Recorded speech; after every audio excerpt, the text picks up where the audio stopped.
Hello everyone, कैसे हैं। एक बार फिर पुनः आपके अपने चैनल मनीषा मोबे कोचिंग क्लासेस में आपका स्वागत करती हूँ। स्टूडेंट, उम्मीद करती हूँ आप सब ठीक होंगे, बेहतर होंगे, मस्त होंगे, आपकी पढ़ाई ठीक चल रही हो।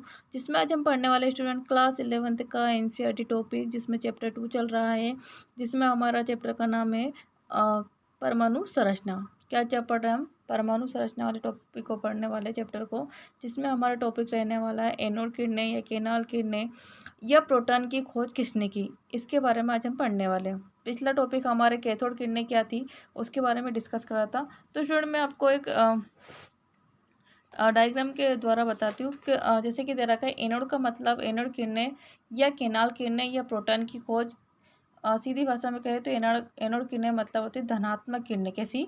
धनात्मक किरणों या धनावेशित कणों से मिलकर बनी हुई कण, वो क्या कहलाती? किरण धनात्मक किरणें कहलाती है।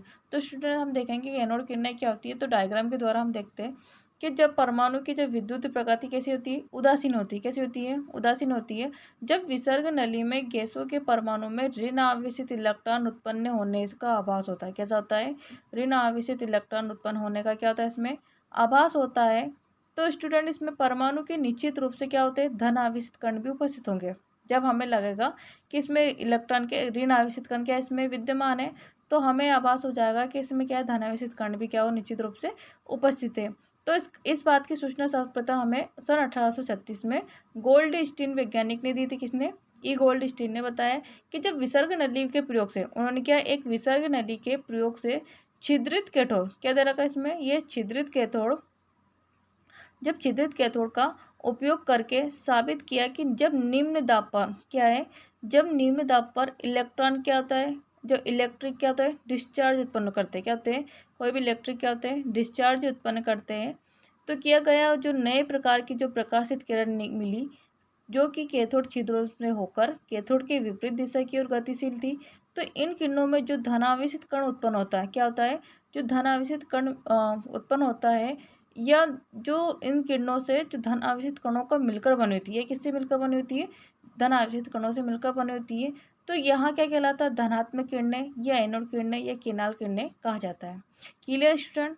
कि उन्होंने बताया कि जब एक विसर्ग नली को प्रयोग में जब छिद्रित कैथोड को, किसको? छिद्रित कैथोड को उपयोग में लिया गया है, करके मतलब उपयोग करके साबित किया गया है, जब निम्न दाब पर क्या, जब निम्न दाब पर जब इलेक्ट्रॉन जो इलेक्ट्रिक डिस्चार्ज उत्पन्न किया जाता है, क्या आता है? इलेक्ट्रिक डिस्चार्ज उत्पन्न किया गया, तो नए प्रकार की प्रकाश की किरणें मिली। क्या है? नए प्रकाश की किरणें मिली, और जिन्हें जो कि कैथोड छिद्रों से होकर गया। किससे? कैथोड के छिद्रों से होकर कैथोड की विपरीत दिशा की ओर गए। किसके? कैथोड के विपरीत दिशा की ओर गए। कैथोड के विपरीत दिशा की ओर गए, तो जिससे ये स्पष्ट हुआ कि कैथोड के विपरीत दिशा की ओर गतिशील थी। तो किरणों की जो धनावेशित कणों से मिलकर बना, तो स्पष्ट हुआ कि ये किरणें किससे मिलकर बनी? धनावेशित कणों से मिलकर बनी होती है।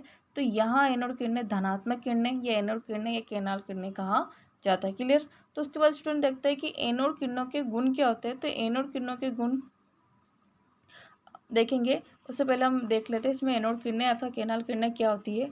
कि परमाणु की विद्युत प्रकृति उदासीन होती है, और विसर्ग नली में जब गैसों को ऋण आवेशित परमाणु इलेक्ट्रॉन के उत्पन्न होने पर यहाँ आभास हो जाता है कि परमाणु में निश्चित रूप से कुछ धनावेशित कण उपस्थित हो गए।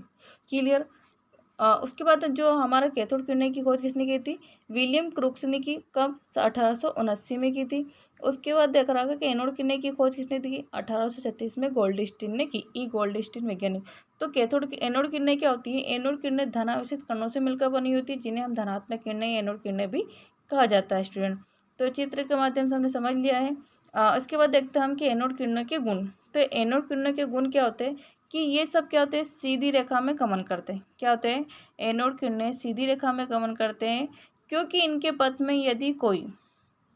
यदि इनके पथ में कोई वस्तु रख दी जाती है, तो उसकी परछाई प्राप्त होती है। क्या होती है? हमें उसकी परछाई प्राप्त होती है। उसके बाद दे रखा सेकंड, ये फोटोग्राफिक प्लेट से क्या होती है? प्रभावित होती है। क्या होती है? अगर इनके माध्यम में ये फोटोग्राफिक प्लेट रख दी जाए, तो ये क्या हो जाएगी? प्रभावित होगी, उनके मार्ग से विचलित हो जाएगी। स्टूडेंट, फिर देखते थर्ड पॉइंट दे रखा कि विद्युत क्षेत्र एवं ये चुंबकीय क्षेत्र से गुजर जाने पर ये किरणें क्या हो जाती है? विक्षेपित हो जाती है। क्या हो जाती है? विक्षेपित हो जाती है। इन किरणों की भेदन विपेक्ष केवल विक्षेप प्रकृति कैथोड किरणें की विपरीत दिशा की ओर होती है। Clear student. और जो यहाँ ज्ञात होता है कि यहाँ धनावेशित है। कैसी है? धनावेशित। किसकी ओर विक्षेपित होगी? कैथोड की ओर विक्षेपित होगी। और जिससे यहाँ स्पष्ट होता है कि यहाँ किससे बनी है? धनावेशित कणों से मिलकर बनी है। 4 पॉइंट देखते हैं कि एनोड किरणों को द्रव कणों से मिलकर बनती है। स्टूडेंट की जो एनोड किरणें होती है किससे मिलकर? द्रव्य कणों से मिलकर बनी होती। क्लियर।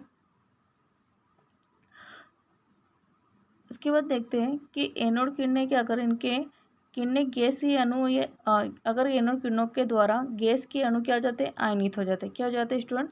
आयनित हो जाए।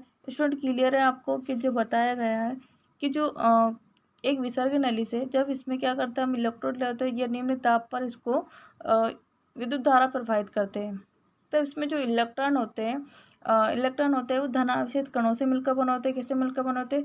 धन आवेशित कणों से मिले होते हैं। तो हमने देखा कि विसर्ग नली में जो परमाणु ऋणावेशित इलेक्ट्रॉन उत्पन्न हो रहे थे और उससे से आभास हुआ कि परमाणु निश्चित रूप से कुछ धनावेशित कण भी उपस्थित होंगे। क्लियर। तो इसको गोल्ड स्टैंडर्ड दिया 1836 में। आई होप आपको क्लियर हो स्टूडेंट। चैनल को नए जुड़े लाइक कीजिए, सब्सक्राइब कीजिए। Thank you.